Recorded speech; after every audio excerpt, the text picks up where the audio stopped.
నీలాంజనసమాభాసం రవిపుత్రం యమాగ్రజం ఛాయామార్తాండసంభూతం తం నమామి శనేశ్వరం. జగద్గురువైనటువంటి శనీశ్వర భగవంతుడికి నమస్కారాలు చేస్తూ ఆయన పాదపద్మాలకి, ఆయన గురువైనటువంటి పరమేశ్వరుడికి పాద నమస్కారాలు చేస్తూ మనము ఈ శనీశ్వరుని యొక్క త్రయోదశి మనకు వస్తుంది. అలాగే సంవత్సరంలో ప్రతిసారి చాలాసార్లు శని త్రయోదశి రావడం, అలాగే ఈ జూన్ 27వ తేదీన మనకి ఈ యొక్క శని త్రయోదశి రావడం, ఇలాంటివన్నీ కూడా ఉన్నాయి. అలాగే శనీశ్వరుడి యొక్క ఇదేమిటంటే శనివారం నాడు శని త్రయోదశి రావడము ఆ శనివారమే పడుతుంది, త్రయోదశి తిథిలో పడుతుంది. అలాగే శనీశ్వరుని యొక్క మహిమ కూడా మనం చూడాలి. ఈసారి శని త్రయోదశి ఎప్పుడు వచ్చిందంటే మనకి శని ప్రదోష వ్రతం కూడా చేసుకుంటాం. ఆ రోజు జూన్ 27 శనివారం వచ్చిందనమాట. ఆ రోజున శివుడికి ఆ తర్వాత శనికి ఇద్దరికి కూడా పూజలు అభిషేకాలు ఇవన్నీ కూడా చేసుకోవాలి. అలాగే త్రయోదశి జూన్ 26 నుంచే ప్రారంభమైపోయింది. మనకి శుక్రవారం నాడే 10:22 రాత్రి నుంచి. అలాగే జూన్ 28 2026కి తెల్లవారుజామున 12:43 అంటే 27 పూర్తిగా ఉంది కాబట్టి 27వ తేదీన మనం చేసుకుంటాం. ఆ రోజున చేయాల్సింది ఏంటంటే ప్రదోష ముహూర్త పూజ. ఆ ముహూర్తంలో పూజ చేసుకోవాలి. అది మనకి చక్కగా 7-12 సాయంత్రం నుంచి 9-19 మధ్యలో కనుక, అంటే ప్రదోష సమయం అంటే రాత్రులు అనమాట, సాయంత్రాలు.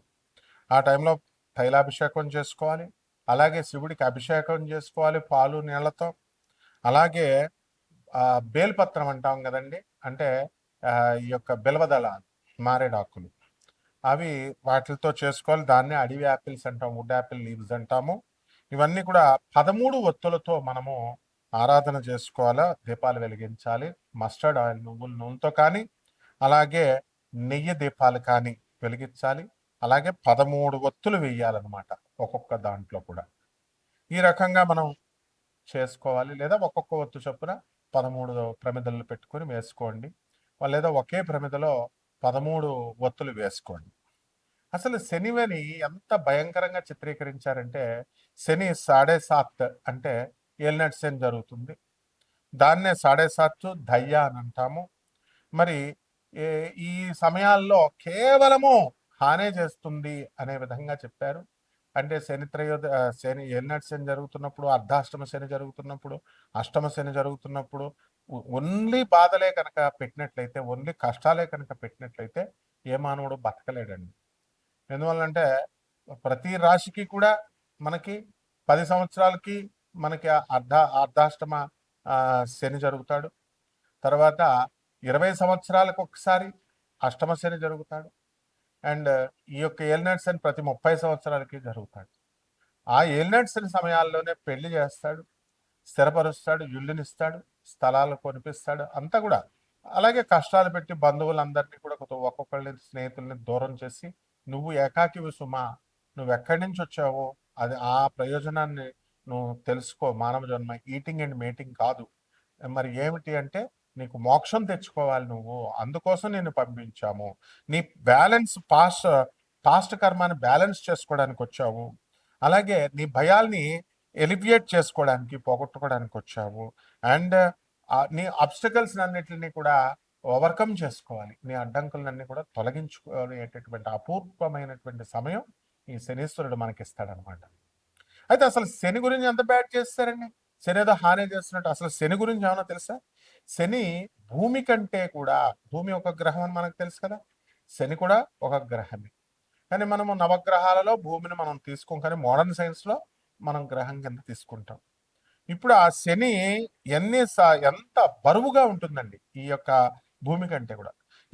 ఎన్ని సైడ్లు అంటే వైడర్, ఎంత వెడల్పుగా ఉంటుందంటే డయామీటర్లో 9 రెట్లు వెడల్పుగా ఉంటుంది భూమికి.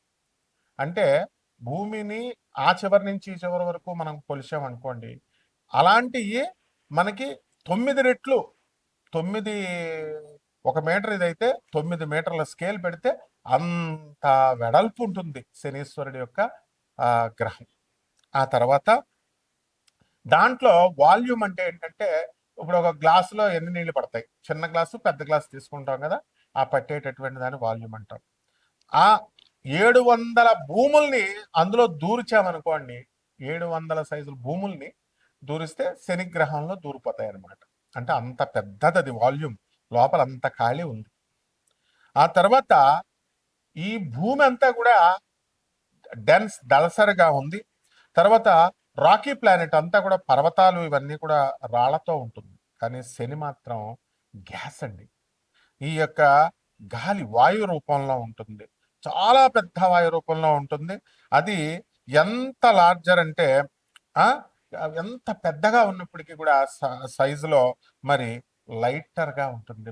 చాలా బరువు చాలా తక్కువగా ఉంటుంది భూమి కంటే కూడా.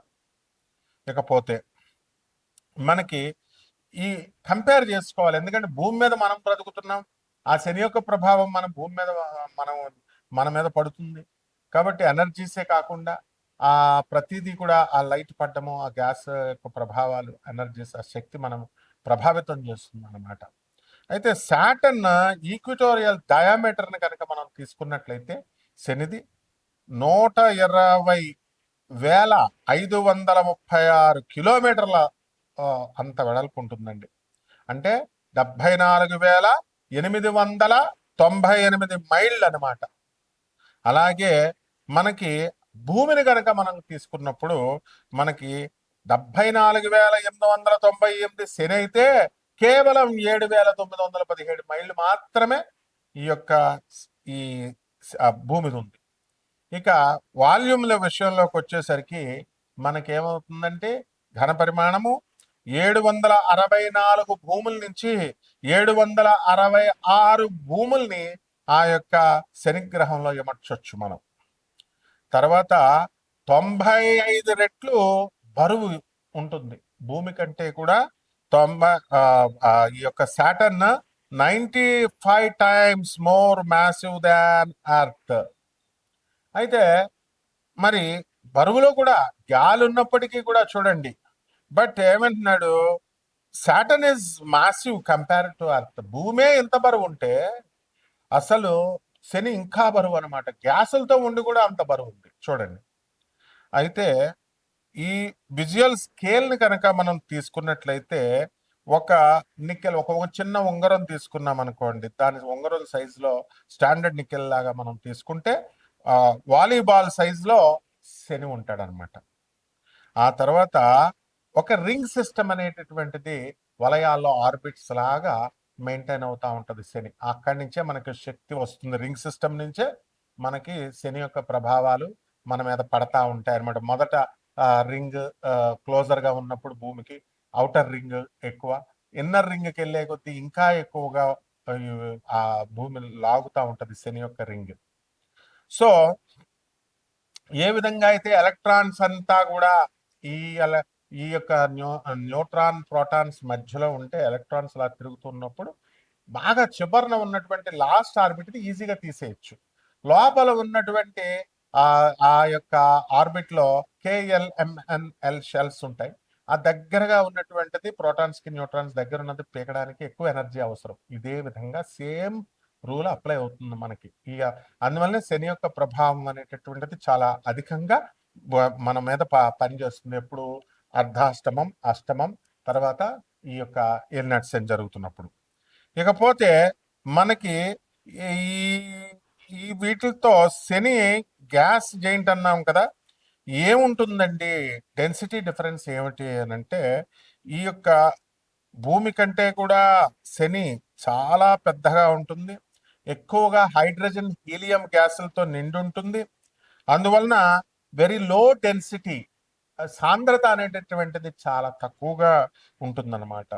సో వాటర్ కంటే కూడా లైటర్గా ఉంటుంది, నీళ్ళ కంటే కూడా చాలా పలచగా ఉంటుంది ఇది అక్కడ ఉన్నటువంటి గ్యాస్ అనమాట.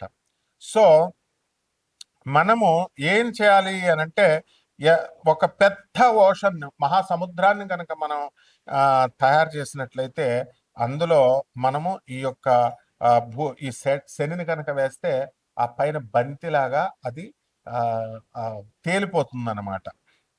సో ఇక్కడ మనము సాలిడ్ సర్ఫేస్ అనేటటువంటిది చుట్టూ బయట అంచులాగా ఉండదన్నమాట. శనికి సాలిడ్ సర్ఫేస్ ఉండదు, and only composed of hydrogen హీలియమే ఉంటుంది.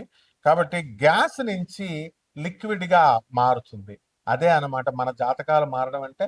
గ్యాస్ నుంచి లిక్విడ్ స్టేట్కి, లిక్విడ్ నుంచి సాలిడ్ స్టేట్కి, ఇవన్నీ కూడా మనం చదువుకున్నాం. అలా మనకి ఈ మారుతున్నప్పుడే మనకి చక్కటి ఫలితాలు, శుభ ఫలితాలు, చెడ్డ ఫలితాలు అనేటటువంటి ఇవ్వడం జరుగుతుంది. కాబట్టి డెన్స్ సెంట్రల్ కోర్ ఉంటుంది. అక్కడ ఉన్నటువంటి వాతావరణాన్ని కూడా మన మీద ఏ విధంగా ఉంటుంది, అక్కడ ఏముంటుందంటే 96% హైడ్రోజన్ ఉంటుంది, అలాగే 3% నుంచి 4% హీలియం ఉంటుంది, అలాగే ఇక ట్రేస్ అమౌంట్స్ కొద్దిగా అమోనియా, మిథేన్, వాటర్ ఐస్ ఇవన్నీ కూడా ఉంటాయి. కాబట్టి ఈ యొక్క దీనికి ఏంటంటే ఒక డెన్స్ కోర్ ఆఫ్ రాక్ ఉంటుంది, మెటల్స్, ఐరన్ అండ్ నికెల్ దొరుకుతుంది. అందువలనే మనము శనికి ఇనుముకి సంబంధం అంటాం. శని గ్రహం అంతా కూడా ఐరన్ అండ్ నికెల్ ఎక్కువ ఉంటుంది. ఆ శని గ్రహం బలంగా ఉన్నటువంటి వాళ్ళకి అందువల్లనే ఫెర్రస్, మనకి మోకాళ్ళ నొప్పులు ఇవన్నీ కూడా రావు. ఎముకల నొప్పులు స్ట్రాంగ్ గా ఉంటాయి అనమాట. ఎముకల నొప్పులు అవి ఉండవు అనమాట. ఫస్ట్ బోన్ స్ట్రాంగ్ గా ఉంటాయి. అండ్ ఈ ఐసెస్ 10 to 15 times the mass of the earth వరకు కూడా మనకి ఇవి బరువుగా ఉంటుంది. కాబట్టి ఓన్లీ గ్యాసియస్ మేకప్ ఉంది. కాబట్టి ఈ యొక్క ప్లానెట్ సాటర్న్ సోలార్ సిస్టమ్ లో ఈ యొక్క వాటర్ కంటే కూడా లెస్ డెన్స్, అంటే పల్చగా ఉంటుంది అని చెప్పబడింది. కాబట్టి ఇంత సైంటిఫిక్ గా మనకి ఈ యొక్క శని, మన ఋషులు ఎంత గమనించారండి, ఎవరెళ్ళి కొలిచారండి అసలు సాటర్న్ని. మన మోడర్న్ సైన్స్ ఏమో శాటిలైట్స్ ని వదిలి ఇలా కనిపెడితే, మన ఋషులు చెప్పింది, ప్రాచీన ఋషులు ఏన్షియంట్ ఆస్ట్రాలజీలో ఆస్ట్రానమర్స్ అంతా కూడా ఎంత ఈజీగా చెప్పారు. ఆర్యభట్ట వీళ్ళంతా, వరాహమిహిరుడు వీళ్ళంతా సేమ్ ఇనుముకే సంబంధం అని ఎందుకు చెప్పారండి? అక్కడ ఐరన్ అండ్ నికెల్. అలాగే గ్యాసియస్ చూడండి, శని అనుగ్రహం ఉన్నటువంటి వాళ్ళు, శని నక్షత్రాల్లో పుట్టినటువంటి వాళ్ళు గ్యాస్ కొడితే వాళ్ళు ఉబ్బిపోతారు, వాళ్ళ కోపం వస్తే తిడతారు. అలాగే లోపల మనసులో లోపల ఉంటుందన్నమాట ఏదో ఒకటి. వాళ్ళకి ఏదైనా ఇది రహస్యం అని చెప్తే వాళ్ళు ఉంచరు, బయట చెప్పేస్తారు, కక్కేస్తారు. ఇవన్నీ కూడా కొరలేట్ చేసుకోవాలని చదువుకోవాలి. అంతేగాని చేతబళ్ళు పెడతాం, మరుగు మందు పెడతాం, తర్వాత ఈ యొక్క చేతబళ్ళు తీసేస్తాం. చేయడం రానుడికి తీయడమేంట్రా? అసలు ఏదైనా సమస్య వస్తే దానికి సమస్యకు పరిష్కారం కనిపెడతారు. చేయడమే నాకు చూడండి విచిత్రం. తంత్రగాళ్ళు అని చెప్పుకుంటారు, మంత్రగాళ్ళకి ఏమి రావు ఈ బోగస్ గాళ్ళకి. ఏంటంటే ఏమని చెప్పుకుంటారు, ఇప్పుడు ఏదైనా చేస్తే అది చేయడం వస్తే ప్రాబ్లం ఉంటే దాని సొల్యూషన్ కనిపెడతారు. ప్రాబ్లం ఏంటో నీకు తెలియదు, చేయడం రానడికి తీయడం ఏమొచ్చు అంటే, నాకు చేయడం రాదు తీయడం వచ్చానంటే అది బోగస్ గడ్ అని అర్థం, ఫేక్ గడ్ అని అర్థం. నెక్స్ట్ మరుగుమందులు అంటారు. వశీకరణాలు అంత తేలిక.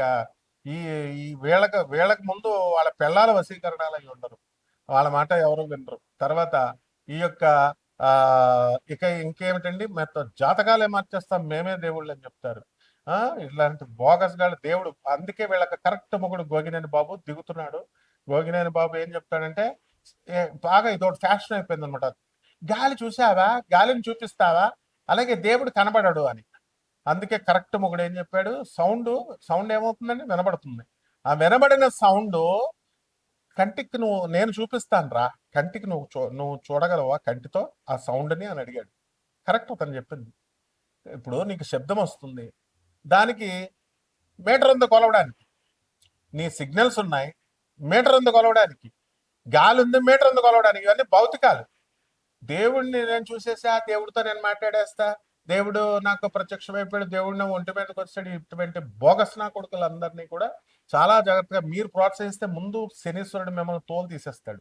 మీరు ఎన్ని నువ్వులు వేసినా ఎన్ని వేసినా కూడా మిమ్మల్ని కేవలం బోగస్ గాళ్ళ మాటలు విన్నా, వాళ్ళ వీడియోలు విన్నా మీరు సర్వనాశనం అయిపోతారనమాట. అదే సాడే సాత్ అంటే శని పట్టుకోవడం అంటే ఆ వాళ్ళని అలాంటి వాళ్ళు అయోగ్యుల మాటలు విండి, చదువు సంజలు లేని వాళ్ళ మాటలు వింటే, అలా చెప్పిన అశాస్త్రమైనటువంటి అవైధికమైనటువంటి వింటే అవుతారు. ఇప్పుడు ఒక్కొక్క రాశి వారిగా ఈ జూలై నెలలోనే కాకుండా ఇప్పుడు ఉన్నటువంటి గ్రహ పరిస్థితులను బట్టి చక్కగా ఈ 2026 సంవత్సరంలో మీ జాతకాలు ఒక్కొక్క రాశి వారిగా మనం ఎలా ఉందో, ఈ శని యొక్క ప్రభావం ద్వారా మీకు ఎలా ఉందో మనం తెలుసుకుందాం. మకర రాశి ఈ మకర రాశి వారికి అందరికీ కూడా మనకి శుక్రుడు జూలై 4 తర్వాత నుంచి అష్టమ స్థితిగతుడు అవుతున్నాడు. అలాగే అష్టమ కేతువు మీకు ప్రాణాంతకంగా మారడానికి అవకాశాలున్నాయి. కాబట్టి ఒక మిస్టీరియస్ ప్లానెట్గా కేతువు వర్క్ చేయడానికి అవకాశాలు ఉంటాయి. కాబట్టి ఏం జరుగుతుంది ఆరోగ్య విషయంలో అనేటటువంటిది ఎవరికి కూడా అర్థం కాదు. ఆర్థికంగా మీరు కొంచెం చితికిపోవడము, ఆర్థికంగా బలంగా లేరు అని చెప్పి మీరంతా కూడా బాధపడడం అనేటటువంటిది ఎక్కువగా మనోవేదన బాగా ఎక్కువైపోతూ ఉంటుంది. అయితే ఈ యొక్క రవి గురులు మిమ్మల్ని రక్షిస్తూ ఉంటారు. జూలై 16 తర్వాత ప్రభుత్వం నుంచి రావాల్సినటువంటివన్నీ కూడా 70% వరకు మీకు రావడానికి అవకాశాలు ఉన్నాయి. అలాగే చేపల రొయ్యల చెరువులు, తర్వాత ఈ యొక్క చేపల వ్యాపారాల్లో లాభాలు పొందడానికి అవకాశాలు అధికంగా కనబడుతుంది. ఈ మకర రాశి వాళ్ళందరూ కూడా భార్యాభర్తల మధ్య కొట్లాటలు జరుగుతున్నాయి. ఆ కొట్లాటల్లో మీరందరూ కూడా కోర్టులకు వెళ్ళడము ఇలాంటివన్నీ కూడా జరిగినాయి. అవన్నీ కూడా ఒక విధంగా పరిష్కారం అవడానికి ఇప్పుడిప్పుడే బేజారు పడుతూ ఉంటాయి. కాబట్టి ఈ జూలై ఎండింగ్ వచ్చేసరికి అక్కడి నుంచి కేసులు అనేటటువంటివి స్టార్ట్ అవడానికి అవకాశాలు ఉంటాయి. లేకపోతే ఈ మకర రాశి వారికి అందరికీ కూడా నోటికి సంబంధించినటువంటి దుర్వ్యసనాలు రావడానికి అవకాశాలు ఉంటాయి. ఈ మధ్యకాలంలో పార్టీలు ఇవన్నీ ఎక్కువైపోయి మీరు మీ భార్యలు మీకు గొడవ చేయడం, ఆ విధంగా కుటుంబంలో మనశ్శాంతి లోపాలు ఇవన్నీ కూడా జరుగుతూ ఉంటాయి. ఇక సోదరులకు మీరు హెల్ప్ చేస్తారు, కానీ శని వక్రించాడు కాబట్టి మీ సోదరుల యొక్క ఫూలిష్నెస్తో మీరు డబ్బులు కోల్పోవడము ఇలాంటివన్నీ కూడా జరుగుతాయి. అండ్ వాళ్ళ కోసం మీరు ఎవరికో ఉద్యోగం రావాలని చెప్పి కొంత డబ్బులు కట్టడము ఇలాంటివన్నీ కూడా అపరిచితులకు కట్టడం ఇలాంటివి చేస్తారు. దానివల్ల లాస్ అవ్వడానికి అవకాశాలు ఉంటాయి. లేదా ఎవరైనా వచ్చి షేర్స్ ఆడండి, ట్రేడింగ్ చేయండి అంటే అలాంటివన్నీ కూడా ప్రపోజల్స్ మీ తమ్ముడు లేకపోతే మీ అన్నయ్య ఒప్పుకోమని చెప్పడము, తద్వారా మీరు లాస్ అవ్వడము ఈ రకంగా ఉంటాయన్నమాట. కాబట్టి అట్లాంటి వాళ్ళని చెడ్డవాళ్ళు అసలు దరిదాపుల్లో కూడా దగ్గరకు కూడా రానివ్వకండి. అప్పుడు మీరు విజయం అనేటటువంటిది మీరు సాధిస్తారు. ఇకపోతే ఈ యొక్క బుధుడు వక్రించి జూలై 24 తర్వాత నుంచి షష్ఠ స్థితిగతుడు అవుతున్నాడు. ఆ విధంగా ఈ యొక్క జూలై 7 తర్వాత బుధుడు మిథున రాశిలో సవ్యదశలో ఉన్నాడు 24 వరకు కూడా. కాబట్టి మీ శత్రువులపై మీరు ఆధిపత్యం అనేటటువంటిది మీరు చేయడం జరుగుతుంది. అండ్ మీ మేనమామల నుంచి మంచి సహకారం మీకు వస్తుంది. కానీ కొంతవరకు మీరు వినకుండా ఉండడం, వాళ్ళని బాధ పెట్టడం, అందువల్ల వాళ్ళతో శత్రుత్వం పెంచుకోవడానికి దోహదపడుతుంది. ఇలాంటి అవకాశాలన్నీ కూడా ఇవన్నీ పక్కన పెట్టి మంచిగా చేసుకోండి. అదేవిధంగా ఈ యొక్క ఈ ఆత్మహత్య చేసుకోవాలి అని అనిపిస్తూ ఉంటుంది కొంతమందికి. ఎందుకు ఈ జీవితం ఇదంతా లైఫ్, ఆ తర్వాత మనం ఏం సాధించలేకపోతున్నాము, ఇట్లాంటి వైరాగ్యాన్ని ఇవన్నీ కూడా ఇవ్వడానికి అవకాశాలు ఉంటాయి. కాబట్టి అవన్నీ కూడా పక్కన పెట్టుకుంటూ మీరు ముందుకు లైఫ్ ఆశాజనకంగా ఆప్టమిస్టిక్ వ్యూతో మీరు వెళ్ళాల్సినటువంటి అవసరం ఉంది. వ్యాపారాల్లో బాగా సంపాదిస్తారు, ఇల్లు కట్టారు, ఈఎంఐలు కడుతున్నారు. అండ్ ఈ రకంగా భార్య తరపు బంధువుల వల్ల మీరు కోప్పడి వాళ్ళని వేధించడం అనేటటువంటిది జరుగుతుంది. పరిహారాల దగ్గరికి వచ్చేసరికి శుక్ర జపం చేసుకోండి, శుక్ర స్తోత్రాలు చదవండి. అలాగే శుక్రుడికి కిలోంపావు బొబ్బర్లని తెలుపు రంగు వస్త్రాలను ఇచ్చి పేద బ్రాహ్మణుడికి దానం చేసుకోండి. అలాగే కేతు జపం చేయండి, కేతు స్తోత్రాలు చదవండి. కేతువుకి కిలోంపావు ఉలవల్ని ఆవుపేట రంగు ఉన్నటువంటి వస్త్రాన్ని కానీ లేదా మల్టీ కలర్డ్ వస్త్రాన్ని ఇచ్చి పేద బ్రాహ్మణుడికి సోమవారం నాడు 7 గంటలకి దానం చేసుకోండి. ఆ విధంగా ఒక చెట్టుని మీరు నాటాల్సినటువంటి అవసరం ఉంది. ఒక వేప చెట్టుని మీరు మీ ఇంట్లో పెంచాల్సినటువంటి అవసరం ఉంది. ఈ విధంగా కనుక మీరు చేసినట్లయితే బ్రహ్మాండంగా ఉంటుంది. ఆ వేప చెట్టుని పూజ రోజు చేసుకోవాలి. ఈ రకంగా చేయండి, బ్రహ్మాండంగా శుభమస్తు.